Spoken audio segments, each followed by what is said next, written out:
Assalamualaikum warahmatullahi wabarakatuh. Kami dari Universitas Lambung Mangkurat, Politeknik Negeri Tanah Laut, bersama dengan mitra OPOP Kalimantan Selatan, CV Walter Filtrindo, dan beberapa pondok pesantren yang ada di Kalimantan Selatan akan mengajukan pendanaan kaitannya dengan KRK. Saya, Dr. Toto Wianto, SSI MSI, akan mengajukan proposal kaitannya dengan penerapan Smart Double Flow Ultrafiltrasi, air gambut menjadi air minum di pesantren Banjarbaru menuju pesantren mandiri dan pesantren trainer bersama OPOP Kalsel.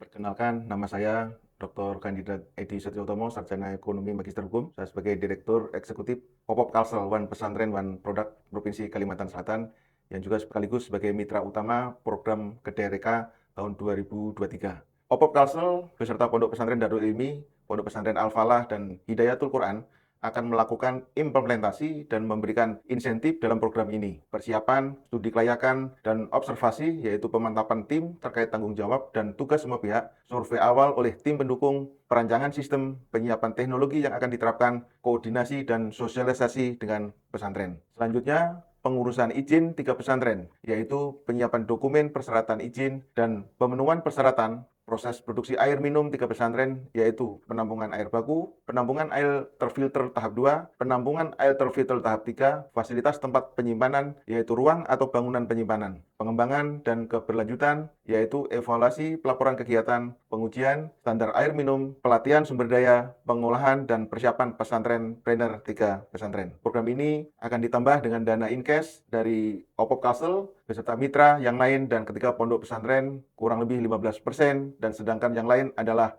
in-kind seperti ruangan, akses pesantren, dan sebagainya. Kami berharap dan berdoa mudah-mudahan program ini bisa memberikan manfaat bagi pondok pesantren khususnya. Kaitannya dengan masalah yang kami hadapi yang ada di Kalimantan Selatan adalah air bersih. Jadi air konsumsi dan pemenuhan air khususnya di bagi pondok pesantren, yaitu bagi santri, jemaah, dan pengelola, itu selalu menimbulkan biaya yang cukup tinggi.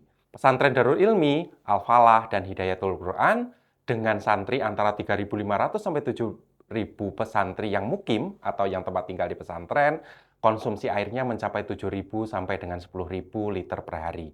Sehingga pemenuhan kebutuhan air per bulannya 30 sampai 50 juta per bulan per pesantren.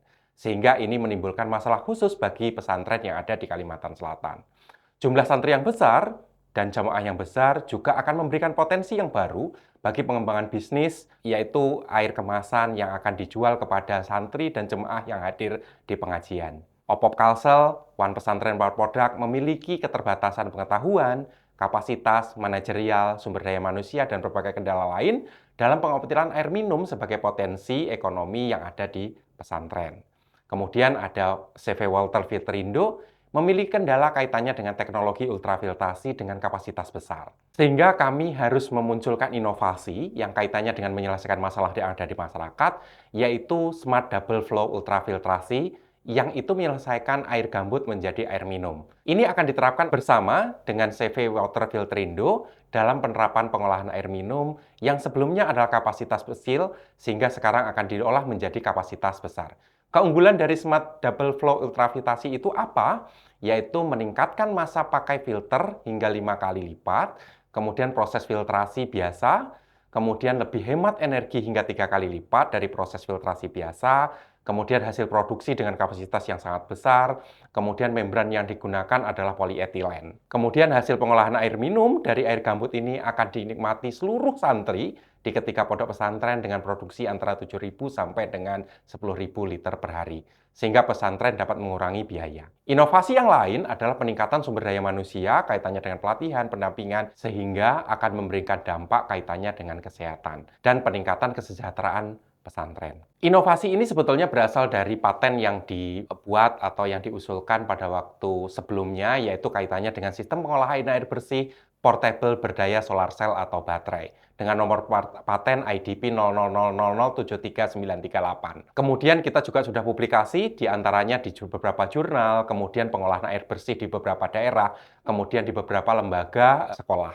Proses yang dilakukan di dalam inovasi ini adalah yang pertama air sumur akan diolah menjadi air baku tahap 1, kemudian difiltrasi, kemudian dilakukan pengolahan tahap 2, kemudian difiltrasi lagi, Kemudian inilah yang menjadikan pembeda antara yang lain, yaitu kaitannya dengan double flow ultrafiltrasi. Ini dimaksudkan supaya dengan double flow ultrafiltrasi, maka yang dihasilkan air bersihnya atau yang dihasilkan air konsumsinya menjadi semakin besar. Dengan menggunakan ultraviolet, pasti akan memastikan matinya bakteri yang pada air sehingga akan siap diminum. Tahapan terakhir dari kegiatan inovasi yang diusulkan adalah berkaitan dengan pengujian yang akan dilakukan di laboratorium Universitas Lembong Mangkurat dan laboratorium swasta yang dilakukan untuk menjamin bahwa inovasi yaitu air minum layak konsumsi sesuai dengan standar nasional Indonesia dan peraturan Menteri Kesehatan. Dari kegiatan ini pasti akan menimbulkan manfaat dan dampak. Manfaat baik dan dampak baik yang kita hasilkan bagi Universitas Lembong Mangkurat dan Politeknik Tanah Laut kaitannya dengan percepatan program Kampus Merdeka dengan melibatkan mahasiswa yang mengikuti mahasiswa program magang, riset, praktek lapang, KKN tematik, dan mengajar sekitar 50 orang.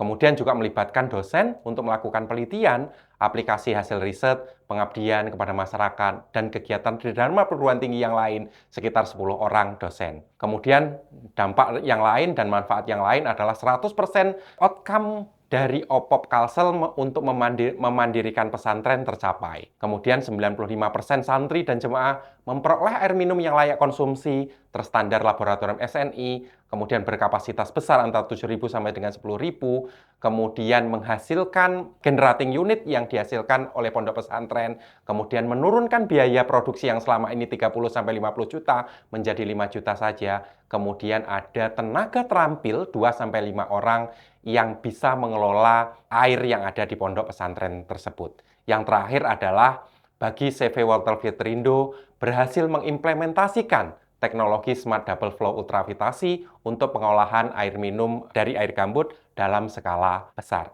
Terima kasih dari kami. Assalamualaikum warahmatullahi wabarakatuh.